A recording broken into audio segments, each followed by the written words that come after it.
মহিত তালুকদার এর মনোনয়নপত্রটি পরীক্ষা করলাম। পরীক্ষান্তে যদি ইচ্ছা করে ওনার বিরুদ্ধে যদি কোনো প্রবলেম থাকে সেটাও বলতে পারবেন, অথবা পরে আপিল করে সেটাও জানাতে হবে।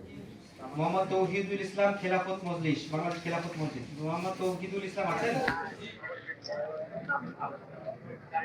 স্যার আমি আপনাকে বগুড়া দুইয়ের মাহমুদুর রহমান মান্নার আসলে আলোচনায় কি করবে ছিল এটি একটু যদি বলতেন। ওনার হরফ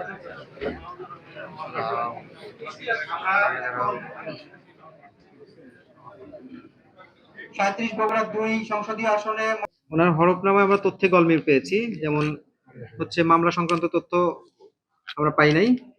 তারপরে হলফনামা নরমালি হচ্ছে যে যিনি হলফনামায় স্বাক্ষর করবেন উনি হচ্ছে নোটারি পাবলিকের যিনি লয়ার আছেন বিজ্ঞ, তার সামনে অথবা ম্যাজিস্ট্রেটের সামনে বসে স্বাক্ষর করবেন। তো ওখানে আমরা দেখেছি যে উনি ওনার লেখা আছে যে আমি ওনার সামনে সজ্ঞানে স্বাক্ষর করছি, কিন্তু ডেট ভিন্ন। অর্থাৎ উনি যেদিন নোটারি পাবলিকের অ্যাডভোকেট স্বাক্ষর যেদিন করেছেন উনি তার পরের ডেটে উনি স্বাক্ষর করেছেন। তাই এক্ষেত্রে আমাদের কাছে প্রতীয়মান হয়েছে যে উনি এই নোটারি পাবলিকে এর স্বাক্ষরটি লয়ারের সামনে করেন নাই, এরকম আমাদের কাছে মনে হয়েছে। সেই কারণে তথ্যের গলমিলের কারণে আর অন্যান্য আর্থিক সম্পদের বিবরণীতেও কিছু আমাদের অসঙ্গতি মনে হয়েছে, সেই কারণে সবকিছু মিলিয়ে আমরা বাতিল করেছি।